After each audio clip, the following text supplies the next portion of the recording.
Meus amigos, vamos falar um pouco, já neste início de ano, em direito de família. Uma pergunta, uma dúvida muito recorrente entre os casais, principalmente quando, infelizmente, o casal está se desfazendo. Mas antes disso, quero desejar a todos um feliz ano de 2024, que vocês possam ter todos muita paz, saúde e prosperidade neste ano que se inicia. Bom, vamos ao trabalho. As pessoas sempre nos indagam, a nós advogados, bastante, se a questão da herança.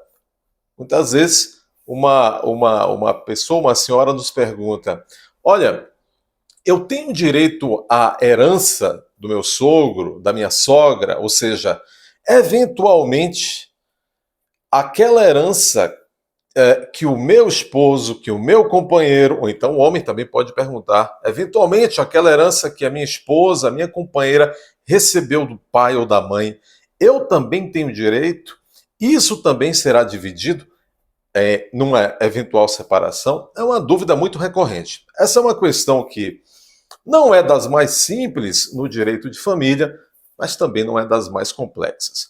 Vamos aqui analisar o seguinte: a pergunta, ou seja, se o esposo, se a esposa, a companheira, o companheiro vai ter participação, vai ter direito numa eventual herança que o marido ou a mulher vai receber dos sogros, vai depender da escolha do regime de bens do casamento que o casal fez lá no momento em que contraíram o matrimônio.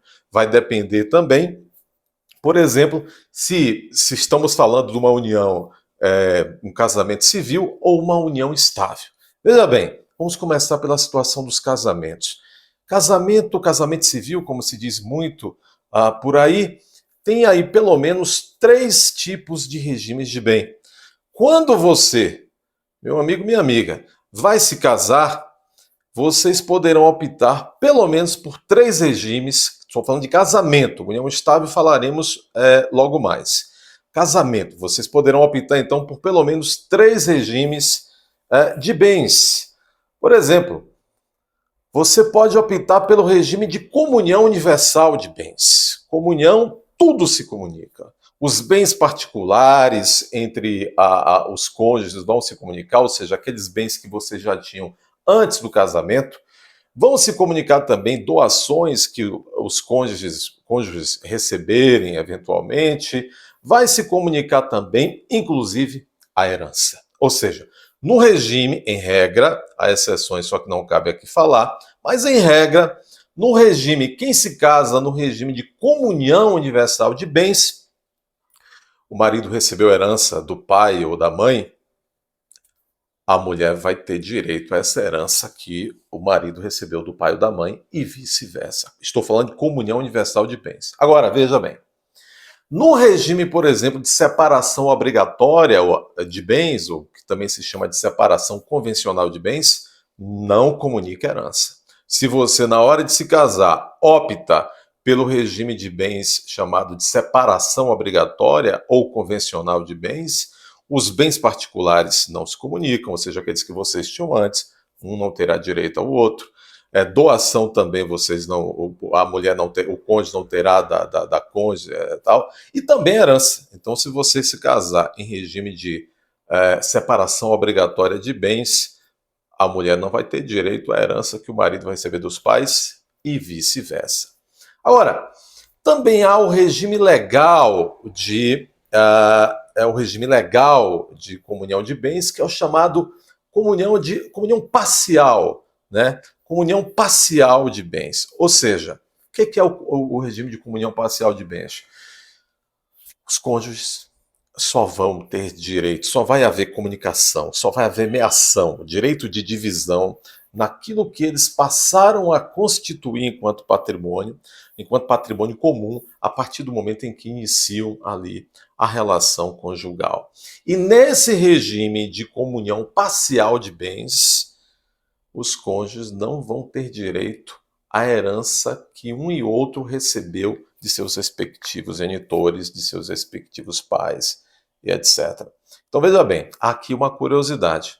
O regime de comunhão parcial de bens, se vocês são casados, vocês sabem bem, é o chamado regime legal de divisão de bens. Por exemplo, quando você vai casar, se você, lá no momento, com o seu cônjuge, não expressa especificamente o tipo de regime de bens que vocês querem naquele casamento, a lei vai dizer o seguinte: o servidor que ali está, ele vai colocar como o silêncio de vocês vai significar que vocês querem se casar no regime de comunhão parcial de bens. Ou seja, hoje a maioria das pessoas, a maioria esmagadora das pessoas que estão casadas no Brasil, estão casadas com esse regime de comunhão parcial de bens, que é o regime legal, é o regime padrão. E nesse regime de comunhão parcial de bens, frise-se bem, no regime de comunhão parcial de bens, nem o marido vai ter direito à herança que a mulher recebeu dos pais, e nem a mulher vai ter direito à herança que o marido recebeu dos pais. Nós falamos aqui então de como se dá, em termos de, dentro de um casamento, direito ou não ao cônjuge, à cônjuge, da herança que o outro recebeu de seus pais. Mas agora vamos falar então da situação da união estável. E a união estável? O companheiro, a companheira que forma essa união estável tem direito à herança que o outro recebe dos respectivos pais, dos respectivos genitores? Veja bem, a resposta é não. E por quê? Porque, por lei, o regime de comunhão de bens da união estável é o regime de comunhão parcial. E como eu acabei de explicar, aqueles que vivem uma relação conjugal ou uma união estável, que está, portanto, regida sob esse regime legal de divisão de bens, que é a comunhão parcial, na união estável também, portanto, os companheiros não terão direito à herança que a companheira recebeu dos pais ou que o companheiro recebeu dos pais. Então é isso, pessoal. Em regra, se tratando de casamento ou união estável, os cônjuges ou os companheiros não terão direito à herança dos respectivos genitores que eles deixaram aí para o seu companheiro, a sua companheira, o seu cônjuge. Ora bem, nós aprendemos o que então? Apenas no casamento com comunhão universal de bens, aqueles que estão casados com comunhão universal de bens, só esses é que terão direito à herança deixada, a herança que o seu cônjuge recebeu do seu pai ou da sua mãe falecida. Essa foi a dica de hoje, é uma dúvida bastante recorrente e espero que tenha ajudado.